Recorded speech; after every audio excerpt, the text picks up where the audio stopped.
Good evening, everybody. I know it's a bit of an understatement, and I'm sure you all know this by now, that we're perhaps a bit of a chess-crazy state, a chess-crazy nation, if you will, but more so in Tamil Nadu. I mean, who can forget in a hurry the way our iconic Napier Bridge was in fact repainted on the eve of the World Chess Olympiad in chess colors, black and white. I'm in black and white myself today, so pretty appropriate, you'd reckon, for the discussion we're about to have. But I'm sure both you wonderful ladies and members of our audience will agree that there's a bit of an untold story when it comes to Indian chess. And it's simply that behind every successful chess grandmaster, there's an equally successful tale of the women who support them. Women who, as in the case of Aarthie, are chess champions themselves. And, well, they're playing a different role now, but an equally important and relevant one nevertheless. And I can't wait to get both your perspectives on this. So let me start with you, Aruna. You know, sports is no doubt one of the most powerful platforms when it comes to promoting gender equality. In your opinion, how far do you think we've come when it comes to promoting the participation of women in sports today, chess included, but sports in general? Okay, so in 91, he was playing a tournament in Delhi against Judith Polgar, one of the strongest women chess players ever. And both of them were young teenagers and emerging champions. So Anand lost the game and he came out and his father called him and said, and I'm going to say this in Tamil for added effect, இந்த மாதிரி game தோத்துட்டு மூஞ்சி எங்கடா வச்சுக்க போற. Basically it means, you know, if after losing like this, where are you going to go and put your face? And Anand was really irritated because he had a good position that he had lost, and that's what really irritated him.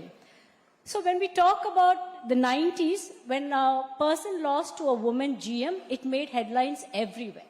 And you know, the person in question would be ridiculed for years together. Nowadays, I don't think it even lifts an eyebrow.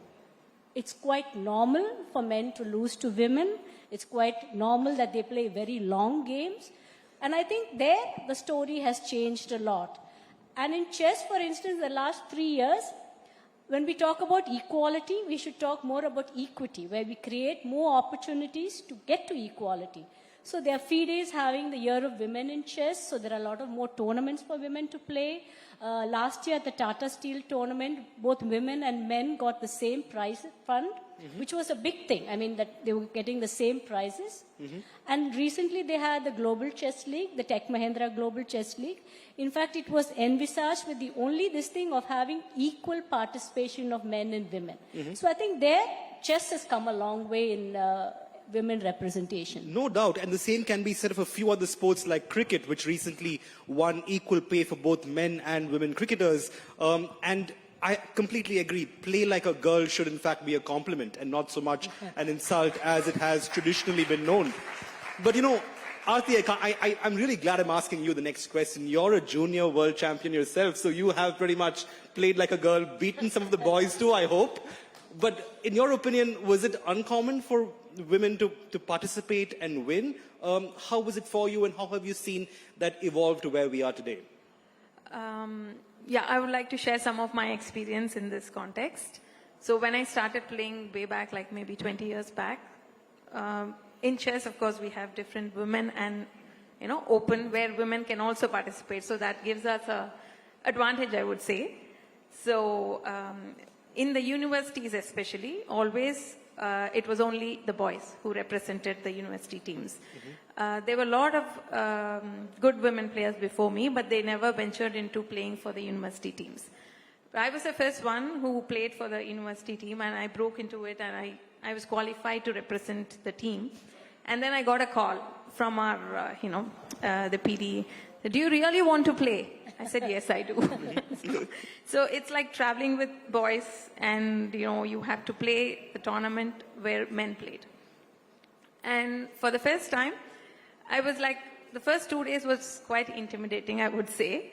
But then I got used to it, and I thought it as a challenge to go above, like rise above. Why should you ask for equality? That was my thought. And then I'm very happy to say that I won the best players prize, not the best female player, but the best players prize there. Absolutely.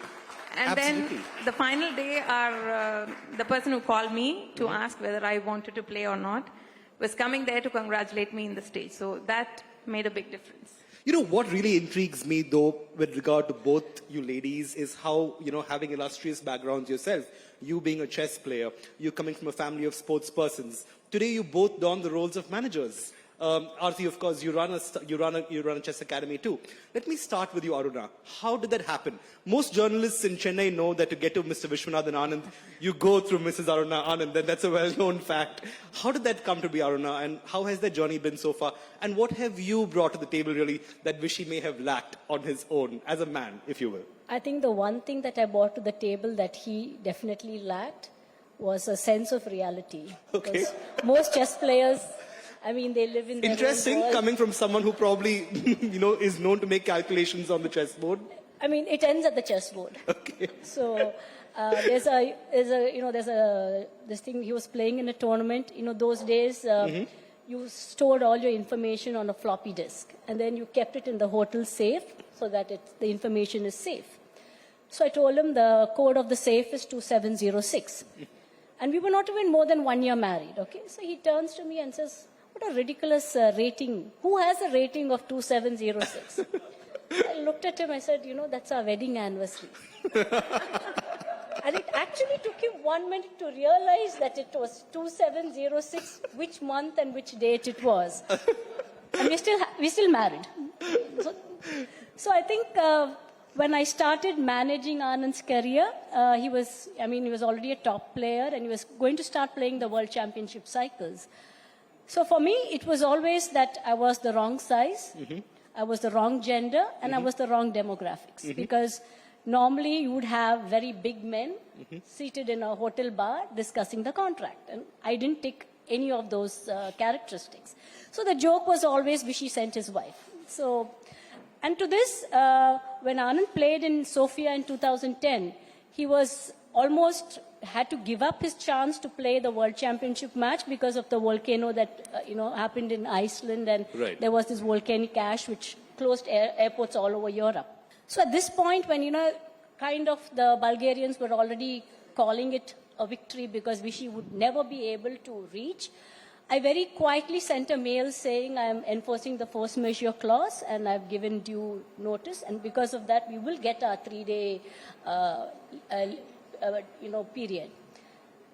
And they were really angry with me because it so happened that none of them had actually read the contract. Right. So I think when you are a woman, you are actually more careful in reading the fine print. You understand what it takes to multitask, and you're also very efficient in managing the information you have at hand. And I think these are the things that I've really learned from being Anand's manager. But also, I've also learned that never show him the contract till it's ready to sign, because there's a good chance it lands in the laundry basket the next day morning. So, Aruna helped Anand get a grip on reality and also helped him with the finer details. What did you bring to Ramesh, and how have you helped him become a better chess player through your own expertise with the game of chess itself? Actually, Ramesh was my trainer, so I think it was the reverse. The other way around. So, but once we got married and I was able to achieve my dreams in chess, I thought I should take a back seat and push him forward because he had given me what I wanted to achieve. So, like Aruna was there always for Anand, Ramesh was there always for me. So I thought at some point I had to take a step back and give him what he wanted. So then we finally found out that he is really interested in training. And I would also proudly say I was his first student. So I think that's where I, brought out the talent in him as well. Then I supported him throughout by managing the center and the other formalities so that he could just play or just train. So I think that is my thing on, managing Chess Gurukul. Right. But, stepping away from chess for just a bit, Aruna, what do you think are the common barriers that women sports persons tend to encounter today while hoping to make a bigger splash for themselves? It's kind of ironic that I'm asking this question. I will admit and agree. Some of India's most well-known sports stars of late, Olympic medalists at that, are women. And yet here we are having this conversation about gender barriers when it comes to sports, chess included, if you will. Are there barriers, and what are they? If you take India, for instance, we do excellently in the age category even. So under 8, under 10, under 12, you'll find, little girls winning and doing excellently. And then round about puberty, you will see that there is a slight drop-off. Then comes marriage. And I think that has been more or less the tone of discussion today. They would take a break again, or that their attention has, moved elsewhere. And then, of course, childbirth is a big full stop. But here, I would say there are examples. Like, I remember when Judith Polgar was playing, and I think she had just delivered her second child. So she would, I think she was just maybe 3 weeks after delivery, so she would feed the child, go play the game, and come back. And I think stories like this actually prove that you don't have to give up something just because you are a woman. Mm-hmm. And in India, for instance, Humpy, she got married. She was a child prodigy. She started playing when she was very young. And she's still our strongest woman player. Yep. She got married, she had a child, and I think she was very wise in taking a sabbatical. So she's now come back, she's much more stronger, she's playing, some of the best chess in her life. So in India, I think, if we're going to make champions, and now we have at least 4 or 5 names who I think would have a good shot at becoming world champion from India. There's Vaishali, who's very close to becoming a male grandmaster. Mm-hmm. Then we have Savita, we have Vantika, Divya, and even Rakshita. For them, I think the game changer would be physical stamina, because that's where I think a lot of modern chess lies. And here, I wouldn't say it's only the women who are there. A lot of our male chess players should also go for physical training. That's where they really lack. Absolutely. So I think physical training and physical stamina is going to be the big game changer for them. In fact, I think when I met Mr. Anand on the eve of the World Chess Olympiad, he did talk to me about how physical training was so important, given the fact that you think a lot and don't do much physically when you train. Actually, there's a funny story here. Anand was playing a tournament in Argentina, and he was winning. He was in contention, and he went and lost 2 games. And both the losses were what we call silly mistakes. Mm-hmm. And I was really angry at him. Everything is going good, and then he goes and spoils my life like this. So I said, if you want dinner tonight, 50 push-ups now. And the poor man did it.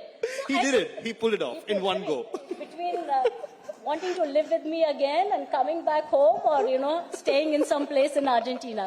So I think physical training, is a very big game changer, because everybody thinks chess is a mental game. Mm-hmm. More and more it's becoming a physical game, because access to training and information is a level playing field. Everybody has computers, everybody trains. All right. But then everything is now happening at the board. Absolutely. So all men take note. If you want to get better at chess, do those push-ups. Yeah. Pump some iron, if you will. Before I wrap up, I have to ask both of you. Let me start with you, Aarthie. Your academy, Chess Gurukul, I know that it's focused on making chess champions. How do you get more women to take to the sport, do better, and simply get better at chess and hopefully become grandmasters themselves? What's the strategy? At Chess Gurukul, we have a lot of women players like Vaishali, Savita, Rakshita, Bhakti. The list can just go on. And what do you tell them? What's the one mantra that you impart to them? So I think at Chess Gurukul, the main point is Ramesh is there and I'm also there. So, girls feel comfortable. When they have some issues, they're very open. They can come and speak to me at any time. Mm-hmm. And, so they feel like, there's somebody who can relate to what they go through. Mm-hmm. So I think that's very important and that's very unique. Okay, getting them to relate. And Aruna, I have to ask you, chess is in the running. There's a proposal to make it part of the Olympics itself. There's been so much chatter about that, especially from an Indian perspective, given that we're so good at it. But do you feel this opportunity will get more women to now embrace the sport, open out more avenues for them, and really make it as inclusive as we'd ideally like it to be? Definitely, any opportunity would definitely improve the game for women. But I think personally, if in the next 5 to 6 years, we see a woman in contention for the world championship, the absolute world championship, I think that's where we would have broken the glass chessboard, if you may call it that. All right, there you go. The glass chessboard can possibly be broken, and both these ladies could well be at the forefront of making that happen. Aruna Anand and Aarthie Ramaswamy, everybody. Give them a round of applause, if you will. Thank you, ladies. Thank you for being at FFF, and let's hope it goes well into the future for Indian chess and Indian sports in general. Thank you very much.